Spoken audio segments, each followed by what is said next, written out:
안녕하세요. 양신TV 양훈신 양식 수의사입니다. 오늘은 고양이처럼 생각해봐 에서 준비한, 제가 지난번에 했던 게 있죠. 양훈신의 MBTI는 뭘까? 마더 테레사, 넬슨 만델라 이런 거 나왔잖아요. 선의 옹호자?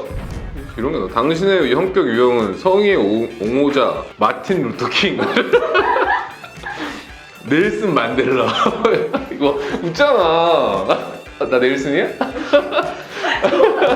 거대 고양이 MBTI 했더니 선의 옹호자 나왔는데, 그럼 고양이들도 성격 유형이 있을까 궁금하실 수 있잖아요. 오늘 고양이처럼 생각해봐 에서는 고양이의 MBTI, 고양이의 성격 분석, 성격 성향에 대해서 이야기를 해볼까 합니다.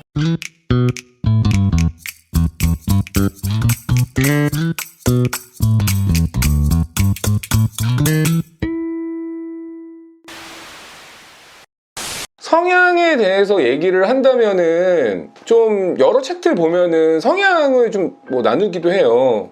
뭐 예를 들어서 외국의 야옹신이라고 하는 My Cat is from Hell, 지옥에서 온 고양이에 주로 나오는 고양이 행동학자인 잭슨 갤럭시가 뭐 책을 썼었죠. 한국의 이제 고양이 본능 사전이라는 책을 썼었는데, 거기서도 고양이에 대한 성향에 대한 얘기가 나옵니다. 또 하나는 이제 행동학 책에서도 고양이가 쉬는 곳을 따라서 또 두 가지로 나뉘기도 해요. 얘가 나무 위에 사는 고양이인지 덤불 속에 사는 고양이인지에 따라서 주로 숨는 걸 좋아하면은 덤불 속의 고양이, 뭐 나무 캣타워 위나 높은 곳에 올라가 있는 걸 좋아하면 나무 위 고양이라는 표현을 쓰기도 해요. 책이나 여러 자료 등에서는 간략하게 분류를 하기도 했는데, 실질적으로 고양이의 성향을 분석하고 연구하고 조사했던 연구 결과가 있어서 내용을 소개해볼까 합니다. 이 조사는 그 링컨 대학교에 있는 로렌 피카 박사라는 분이 200마리의 고양이와 그 다음에 그 200마리의 고양이의 보호자들을 인터뷰하면서 조사한 걸 바탕으로 이 성향을 5가지로 분류해서 이야기할 수 있다 라고 한 조사 내용인데요. 첫 번째 타입의 고양이는 어떤 타입이냐면은 뭐 소위 말하는, 일단 자신이 사람인 줄 아는 고양이, 뭐 휴먼캣이라고도 할 수 있겠죠. 이런 고양이들의 특징은 일단은 사람 하는 거 다 따라하려 하는 성향이 있죠. 그 다음에 사람들한테 뭔가를 받는 거를 좋아해요. 빗질을 받는 걸 좋아한다던가 꾹꾹이를 보호자한테 와서 한다던가 여러 가지 것들을 사람과 교류하는 걸 좋아하고, 하지만 난 고양이 싫어 라고. 근데 이건 문제인데, 이거는 분명히 이제 어린 시절에 고양이가 행동학적으로 접근하면 재미가 없는 거야. 사람들이랑 노는 걸 좋아하고 내가 사람이라고 생각하기 때문에 사람 음식도 먹을 수 있고 사람하고 친하게 지낼 수 있고 약간 사람하고 으쌰으쌰 할 수 있는 걸 좋아하는 고양이, 휴먼캣이라고 볼 수 있는 타입이 있을 수 있어요. 이런 경우에는 반면에 고양이를 또 싫어하는 아이들인 거죠. 고양이를 싫어하는 성향의 타입이라고도 합니다. 근데 이거를 뒤집어 봐서 얘기하면, 이런 경우에는 어렸을 때 저희가 예전에 영상 있잖아요. PPI라고 해서 항상 고양이 사회하시기에는 3가지가 되게 중요하다. PPI라고 있는데 People Friendly, 소위 말해 사람들에 대해 친화도가 생기는 거, 친근감이 생기는 거. 두 번째는 Play Friendly, 소위 말해서 사냥 본능을 배우는 거. 엄마한테 이런 사냥 기술들을 다 배우거든요. 그 다음에 마지막으로 인터캣 프렌들리.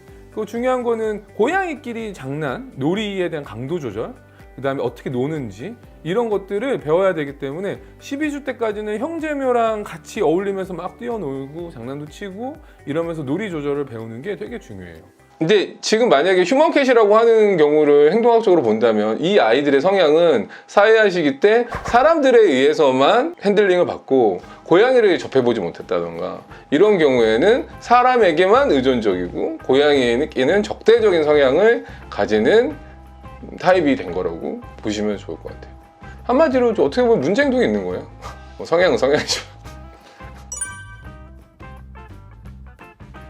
두 번째 MBTI를 얘기한다면 호기심 많은 고양이, 이거는 다른 책에도 나와요. 탐구형 고양이라고 해서 사방팔방 궁금한 게 되게 많아요. 사방팔방 해집고 다니고 이거 건들고 저거 건들고 툭툭 쳐보고, 보호자 있는데 옆에서 툭 해보고, 뭐 핸드폰 밀어서 떨어뜨려 보고, 그 다음에 컵 쓰러뜨려 보고, 그래 놓고 나몰라라 유유하게 걸어가는 당황하지도 않아 심지어 이런 아이들은. 그리고 뭐 박스 오면 무조건 그 상자 안에 들어가 보고 비닐하면 냄새 맡고 플레멘 반응해서 입 벌리고 있고 뭐 난립니다. 이런 애들을 고양이계의 탐구형 고양이라고 할 수 있는데요. 이것도 행동학적으로 보면 좀 다르게 얘기할 수 있어요. 행동학적으로 보통 새로운 거를 좋아하는 타입의 고양이를 네오필리아 타입의 고양이라고 해요. 네오필리아. 그러니까 네오는 새로운 거고 필리아 성향이 있다라는 건데, 네오필리아 타입의 고양이들은 먹는 것도 새로운 걸 좋아하고요. 그다음에 새로운 냄새, 새로운 촉감, 새로운 뭐 기타 등등 환경들을 그냥 생각 없이 좋아해요. 근데 이런 친구들은 호기심이 많은 만큼 운동량이나 에너지도 많은 경우가 많기 때문에 보호자님들이 더 많이 움직이면서 놀아주고 에너지를 소모해 줄 수 있게끔 해주시는 게 도움이 되지 않을까 싶네요. 세 번째 타입의 고양이를 얘기한다면은 뭐 이 집은 내가 책임지고 먹여 살린다, 소위 말하는 사냥한 고양이, 사냥한 타입, 헌터, 본투비 헌터. 이 사냥한 고양이, 특히 헌터 타입의 고양이들이 귀여운 친구들이 누구냐면은 먼치킨이 좀 귀여워요. 먼치킨이 다리가 짧은데 사냥한 본능이 있다, 에너지가 많다. 그러면은 그 짧은 다리로 사냥감을 잡기 위해서 어마어마하게 노력하는 모습이 귀엽기는 합니다. 일단 보통 이런 친구들은 어떤 행동을 하냐면, 얼마 전에 영상을 올린 게 있었죠. 우리 아이가 뭐 바퀴벌레를 먹어놨어요. 다리만 뜯어먹고 몸통은 남겨놨어요. 몸통은 뜯어먹고 다리만 남겨놨어요. 이런 집들이 막 댓글이 달렸더라고요. 이런 아이들은 기본적으로 사냥한 본능이 충실하다. 보통 두 가지 타입이 있어요. 하나는 자기가 베이스 캠프라고 생각하는, 안전하다고 생각하는 공간에 장난감을 물어다 갖다 놓는 아이들이 있습니다. 두 번째는 장난감을 물고 오는 경우. 그러니까 그런 애들 있어요. 낚싯대 물고 막 돌아다니면서 보호자 찾는 애들이 있어요. 나랑 놀아줄 사람 여기 없어요라고 약간 이런 친구들이 이제 사냥왕 고양이라고 보시면 좋을 것 같습니다. 여기 지금 온 친구, 이 친구도 이 친구 포뇨라는 친구인데, 이 친구가 약간 사냥왕 스타일이기는 해요. 노는 걸 엄청 좋아하고, 그 다음에 MBTI를 따지자면 사냥왕과 헌터와 약간 사람을 아주 좋아하는 그런 성향을 가지고 있다고 보시면 좋을 것 같습니다. 네 번째로는 예민 보스 고양이라고 할 수 있는데요. 예민 보스 고양이는 나야 나. 터졌어. 인정한 거니? 인정한 거니? 고양이는 기본적으로도 예민하다고도 알려있지만, 이 예민 보스 고양이는 이게 곱하기 100, 곱하기 1조, 약간 이 정도 생각하시면 돼요. 좀 유난히 심한 예민 보스 고양이라고 보시면 되는데, 이런 아이들이 뭐가 문제냐면 일단 만지는 거 싫어해요. 자기 막 건드는 거 되게 싫어하고, 터치하면은 앙 물고 가고, 약간 이런 성향을 가지고 있기 때문에 비위 맞추기가 되게 힘들다라는 거. 너는 내가 같이 있으면서 행복하게 지내려고 했는데 이렇게 좀 만지고도 싶고, 이렇게 쓰담쓰담 만지고도 싶고, 이렇게 공디팡팡도 톡톡톡톡톡톡톡톡톡 해주고 싶은데 이럴 수가 없다라는 현실이 너무 슬프다라는 거지. 또 고양이는 만지는 맛이 뭐 차이지, 제일이죠, 짱이죠. 하지마. 그렇지. 그렇기 때문에 예민 보스 고양이의 경우에는 새로운 환경에 적응하는 데도 시간이 좀 걸릴 수도 있고, 사람들한테 핸들링 되는 데도 시간이 걸릴 수 있어요. 그러니까 이런 경우는 행동학적으로 다시 얘기하면 어렸을 때 사회화 시기에 너무 제한된 공간에서 생활을 했다던가, 사람 손길을 안 탔다던가, 아니면은 먹이 같은 것들도 상당히 제한된 음식만 급여 받았다던가, 이런 가능성이 되게 높죠. 그러다 보니까 기본적으로 긴장감을 갖고 있고, 기본적으로 외부 환경이 바뀌거나 새로운 음식, 새로운 뭐 장난감 이런 것들에 대해서 겁이 많고 소심하고 상당히 신중한라고 보시면 좋을 것 같아요. MBTI 대망의 마지막은 핵인싸 고양이라고 할 수 있죠. 핵인싸 고양이는 일단은 겁이 없습니다. 다른 고양이들하고 친하게 지내는데 약간 겁이 없고요. 그 다음에 일단 질척대망이에요. 일단 아무한테나 가서 그루밍 해주고 비벼대고 갑자기 쫓아다니고 그러면서 같이 막 스킨십 하려고 하고, 질척대망 고양이라고 보시면 좋을 것 같아요.